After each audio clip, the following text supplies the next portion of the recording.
different look inside. Work has begun on a fireplace that separates the family room from the living room. Some painting's been done inside and a lot more finish work. Today we're going to talk to the mason who's working on the fireplace. We're going to look at some kitchen appliances, and Statler's going to give us an overview of the design for the kitchen, living room, and family room. So let's go inside and talk with Alan and Tom about the fireplace. Thanks, Mike. I'm here with Tom Hill of Hill Masonry, and he and his crew have just completed this marvelous fireplace behind me.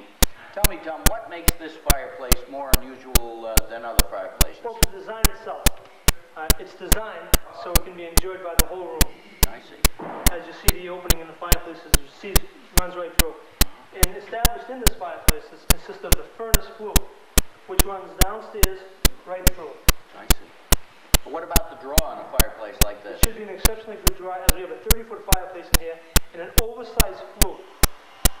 We have a very large opening here. I see. That's terrific. Now, is this more difficult to build a fireplace like this? Not really. The design was special as it was done by the owner. And we could have cobbled in from this corner an inch back until we reached that beam. But he wanted it straight up, which is a very nice effect. I see. What kind of brick have you used? These are used brick. These brick are usually from old, torn down mills. I see. They're really old. They're really old. They're between 50 to 100 years old. That's neat. Well, thank you very much for the lesson, Tom. You're very welcome. And now we're going to go over to Mike Scannell, who is talking with Jim Braxton at Somerville Lumber about appliances. I'm Mike Scannell back at Somerville Lumber. Jim Braxton's going to show us some other things today, including our modified French door from the back of the house, and we're going to talk a little bit about appliances. So let's go inside. We're here in front of a door very similar to one we used in our house. It's a Marvin door, but can you tell us a little bit about what we did to change it and why it was a good door to start with? Okay, we chose Marvin because they're one of the two manufacturers willing to work with us to provide a door that's needed to make a house accessible. And what we did to this particular door, which you'll see is normally a sill is 1 inch tall, we changed it to a handicapped sill by extending the jambs 1 inch, which Marvin did for us, and then on the job site notching the jambs so a handicapped sill would work. We also had to change the weather stripping on the door. Since the sill is much lower, the weather stripping now is applied to the back of the door.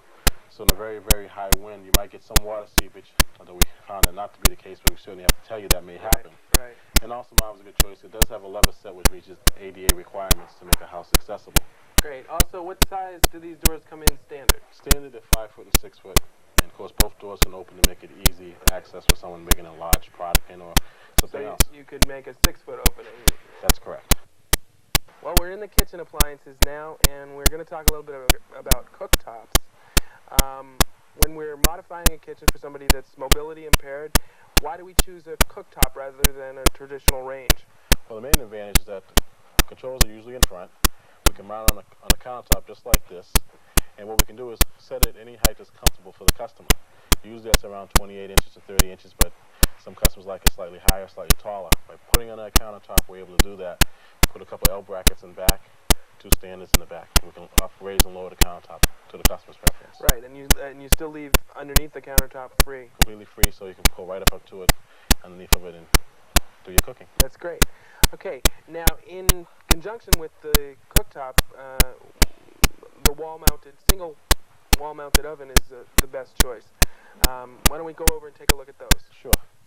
Okay, this is the wall-mounted oven. Why do we choose a wall-mounted oven in an accessible situation? For the same reason, the cooktop, because we can adjust the height. Here you see it's mounted much lower than it normally would be, so they can easily reach the controls, and you can easily open the oven, provide access to put things in. Great. Jim, tell us a little bit about these two dishwashers and why one's better than the other. Okay, well, they're 2 good quality dishwashers, but this would be a better choice for someone who's physically or visually impaired because it has no knobs compared to this.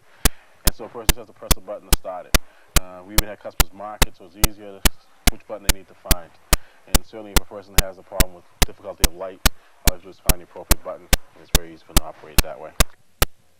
Jim, this trash compactor has some of the same advantages of the dishwasher that we looked at. it also can be modified for a wheelchair user. Can you tell me a little bit about that? Right, this is one I especially like because it's not expensive. But we usually just add a small piece of wood here to the door opener, so the wheelchair, when it rolls up on it, the door will open. That costs about $1 for a piece of wood. Again, it doesn't have a knob, it just has buttons, so it's very easy for a person who is physically impaired to operate it. Right. And as we try to do with some of the modifications, is keep them as inexpensive as possible, many times at the same cost or slightly more than someone else doing a conventional project. Right. We were talking about widening doors before, and if you're in the process of a construction project, the cost of widening a doorway is minimal. And if you're building a new house, the cost of changing all the interior doors from 32 inches, 36 inches adds about $250 to the cost of the house. And if you're remodeling, you can still do that many times because if you're refinishing the walls, you can also widen the doors at the same time without adding a great deal of cost to the remodeling project. Right. Now, you did have one other little gadget that you wanted to show me. One thing that we've done when making houses accessible for physically impaired is put motion sensor wall switches in many of the rooms, especially the bathroom, especially the kitchen, and even in some bedrooms, depending on where the bed is situated, you can put it in the bedroom so that once you get up from the bed, it automatically turns the lights on. Again, it doesn't add a lot of cost. It adds about $3 per room, but it certainly makes it much more accessible to a person who is physically or visually impaired. Great. Jim Braxton from Somerville Lumber, thanks a lot for being with us. Thanks for being with us. Appreciate it. We're back at the job site with Statler Gilfillan. Statler, tell us a little bit about what we're going to be doing with the family room, the living room, and the kitchen. And why don't you start with the kitchen? Okay, Alan, let's take a look at the kitchen and what we've been doing. What we've tried to do is to save the basic elements of what are in the kitchen. We have saved the cabinets were there, and we're in the process right now of actually reconditioning and having them repainted. We're going to be putting new handles on the cabinets that are in there. We're saving the unusual floor that was in the kitchen, and it's going to just be refinished. Next Monday, we have the people from Fabcor with the Formica countertops coming in. Great. And the appliances will be installed next Monday. We are putting all new appliances in. And we have a fairly unusual dramatic lighting system that's going to be installed probably by Monday of next week. Great. So everything's just beginning to come together. We're at that exciting point where everybody's moving, all the decisions have been made. But what we've been able to do in the kitchen by working with what's there is to save the homeowner about $6,000 to $10,000 in costs on this project. That's terrific. That sounds really great. Okay, so now in addition to work that's being done in the kitchen, Statler, what are we going to be doing here in the family room? Okay, Alan, I'm sitting right here at what I call the command post, or the command center of the house. At this point, you really control everything that's going on in this area. It is set up for an individual with a wheelchair. And as you'll notice from the level you're at, we've set the light switches right at the level for operation. We have the thermostat so you can control this area. The remote control to the TV is going to be here. We have the intercom down here, which will be set on here. We have a telephone. We have outlets. I mean, this really operates everything going on this area for an individual with a mobility issues. That's great. Also, what about the rear window section? On the rear windows, there are two large sliding glass windows that, because of the expense in the budget, I've held off ordering them to make sure that out of the contingency we have enough money to make sure that we can do the job properly. They're not an essential item to the construction in finishing and getting moved in. So I've held off, and I'm optimistic that next week we'll be ordering those windows. Okay. Phil, I see Phil Rosasco over here. Do you want to come in for a second, Phil? So, tell me, Phil, how are we doing and what's next? Well, things are pretty much up to schedule, Alan, and we should be having the heating and air conditioning installed next week, and I'm going to be starting the terracotta floor tile in the front entry soon. That's great. And there's still a lot of odds and ends on finished carpentry and, of course, painting to go. Uh-huh. Okay, I see there's a bookcase over there. Why don't we go on over there and take a look at that? Okay, so tell me, Phil, what's going to be happening here? What do you have left to do? Well, at this point, on the cabinets, we need to finish up the shelves and the doors, apply an edge banding along the front of the shelves, and install the flush-mounted doors with concealed hinges. Well, that sounds terrific. It looks like you got a good deal of work cut out for you, and I don't want to keep you any longer. I appreciate you taking the time to bring us up to speed. It's my pleasure. Take care. Thank you. Statler, come on over here.